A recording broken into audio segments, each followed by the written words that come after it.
Je voulais faire cette vidéo avec toi pour un peu revenir à ce qui s'est passé depuis l'élimination la semaine dernière. Comme ça a fait beaucoup parler, je me suis dit qu'il fallait, en plus avec le match de Ligue 1 qu'il y a eu, je pense qu'il fallait revenir sur le projet du PSG à court et à long terme. Ça fait du coup quelques jours que l'élimination est passée. Comment tu te sens? Bah, on a toujours un peu de mal, hein. Je te cache pas que quand on s'est pris cette branlée la semaine dernière, j'ai pas dormi de la nuit. J'étais avec deux potes, je te dis, dès qu'il y a eu le 6ème but, j'ai plus parlé jusqu'à temps qu'ils repartent et je me suis couché et j'ai pas dormi, je me suis retourné jusqu'à au moins 4h du mat. Du coup là, plus dégoûté de me dire qu'il va falloir encore attendre un an avant de retrouver avec des champions et que là on va passer pour la risée de l'Europe pendant au moins je sais pas combien d'années, parce qu'on est quand même la première équipe. C'est la première fois qu'une équipe qui gagne 4-0 à l'aller se fait éliminer au match retour. Tu vois, Thiago Silva, ça n'a pas été un bon capitaine, pas leader. Tu vois, pas de hargne, il n'a pas motivé ses partenaires quand il fallait.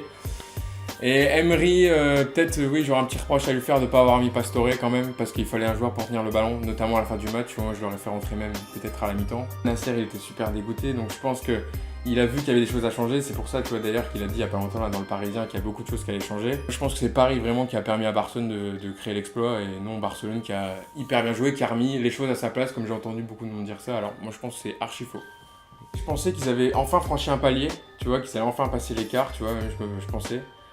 Mais là, c'est la preuve qu'ils n'ont pas encore compris, c'est que peut-être qu'ils n'ont pas encore assez d'expérience, alors que pourtant, tu te dis avec des joueurs comme Di Maria, qui a déjà gagné des champions, avec Thiago Silva, ça devrait quand même... Mais moi, je trouve que cette année, on peut dire ce qu'on veut avec Ibrahimovic, mais ils ont perdu un vrai leader, tu vois. Parce que, ok, il a jamais été très bon dans les grands matchs avec des champions, mais au moins, c'est un mec, tu vois, qui y allait, et que je pense que sur le retour, il les aurait motivés, il leur aurait dit, putain, les gars, on a mis 4-0 à l'aller, c'est impossible qu'on prenne 6-1 au retour, tu vois. Et je pense que personne, tu vois, n'a eu les mots pour, tu vois, motiver les joueurs pour leur dire là, franchement, si on perd ce match, on va passer pour les risées du siècle, quoi. Donc je pense qu'il manque des leaders et c'est pour ça que je pense que ça va bouger cet été pour permettre à PSG d'aller plus loin dans la Ligue des Champions. Cavani, pour moi, c'est le seul qui a été au niveau au match retour. C'est encore lui qui se bat comme un chien pour défendre, il fait un poteau, c'est lui qui marque, donc qui permet à Paris, tu vois, d'y croire jusqu'à la 95e. Franchement, moi, si tu dois en garder qu'un, pour moi, c'est Cavani, comme d'hab, qui répond présent, quoi. Et c'est quand même paradoxal, c'est que Cavani, c'est celui qui a été le plus critiqué depuis le début de saison. Ouais, mais peut-être parce qu'il en loupe 5-6 dans le match, mais il en met toujours une. Regarde, il est leader, enfin, il est meilleur buteur, 27 buts. Il a 5 buts d'avance sur la cadette qui a 22. Franchement, ceux qui le critiquent, c'est vraiment qu'ils ont. Franchement, il y a d'autres choses à critiquer que Cavani. De toute façon, c'est pour ça, je pense qu'année prochaine, au niveau du recrutement, il a dit que ça allait bouger. Je pense qu'ils vont acheter des joueurs qui ont la bonne mentalité. Tu vois, je pense déjà à un ailier qu'il leur faudrait, Alexis Sanchez. Tu vois, moi, quand on me dit il faut recruter les Alexis Sanchez, moi j'ai l'impression justement que on voit pas le véritable problème. Et si on regarde objectivement, en tout cas, moi c'est mon point de vue, Ouais. l'équipe, j'ai l'impression que tu peux pas beaucoup l'améliorer. Moi, je me rappelle, il y avait un club qui s'appelait le Milan AC et qui, à l'époque, vers les années 90-2000, recrutait un style de joueur précis, avec un certain profil, avec un certain ADN.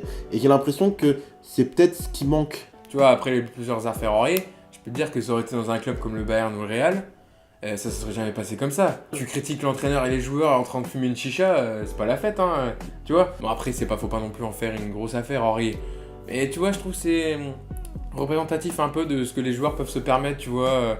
Là, regarde, Paris a dit qu'il n'y aurait pas de sanctions. Aurier, il a mis un message d'excuse un peu sur Twitter. À force de leur laisser droit comme ça, les joueurs, ils se disent bah, ça va, moi je peux faire ça et tout. Ils me diront rien de toute façon. Tu vois, je trouve qu'il y a pas, c'est pas assez cadré, quoi. Paris, c'est la capitale de la France. C'est un grand club. Il y a besoin d'avoir des joueurs qui soient à la hauteur, des joueurs qui ont la classe. Et je pense qu'au niveau du recrutement, aujourd'hui, il ne faut pas uniquement cibler les futures pépites, il ne faut pas uniquement cibler les cracks. L'identité du PSG a évolué. C'est un compromis entre talent, mentalité, charisme, classe. Pour moi, Paris, il doit construire une équipe autour, tu vois, de Marquinhos, de Rabiot, et tu vois, Draxler, Cavani. Tu vois, pour moi, ça doit être Verratti, bien sûr. Et après, j'ai peur que Verratti, tu vois, ça fait 3 ans qu'il peut se dire, ça fait 3 ans qu'on gagne pas la Ligue des Champions, tu vois, qu'on va pas plus loin que l'écart. Il est peut-être en situation d'échec, tu vois. En plus, il doit peut-être avec son agent, il doit se dire, on va peut-être écouter les offres. Bah, Ça me ferait hyper chier, tu vois, qu'il s'en aille. Hein. Franchement, Verratti, c'est mon joueur préféré à Paris. Alors, en espérant qu'on gagne les 2 coupes, plus le championnat, ça va être galère, mais bon. Il faut au moins ça pour sauver la saison et apaiser un peu les blessures de la semaine dernière. Quoi. Si tu avais 3 recrues à prendre cet été, ce serait qui? 3 recrues. Donc du coup, moi je prendrais, comme je te dis, un défenseur central. Tu vois, je prendrais bien un Boateng, tu vois, au Bayern Munich par exemple. Je prendrais bien un... Tu vois, même... Bon, après il est un peu vieux, mais tu vois, un mec qui a de la... Tu vois, qui a la gouaille qui rentre dedans, moi je prendrais un Pépé. Mais bon, c'est trop vieux, tu vois, il a 33 ans, donc il ira pas, puis il ira sûrement en Chine. Moi, l'Aguero, je le prends 100 fois, tu vois. Tu vois, c'est exactement le style de joueur, j'aimerais bien à Paris. Sinon, au milieu de terrain, t'as déjà Verratti, Rabiot, Matuidi, bon, Krikoviak, franchement, faut qu'il parte.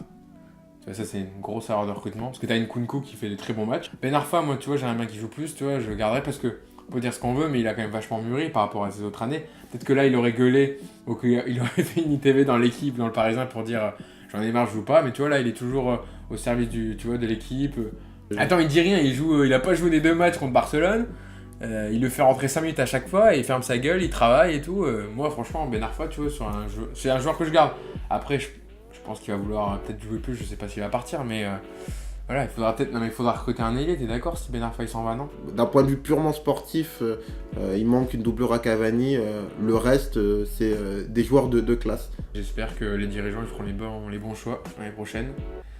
Et j'aimerais bien que Leonardo y revienne. Leonardo, si tu me regardes, essaye de revenir parce que ce serait pas mal quand même. C'était bien quand t'étais là. J'espère que vous aurez apprécié la vidéo.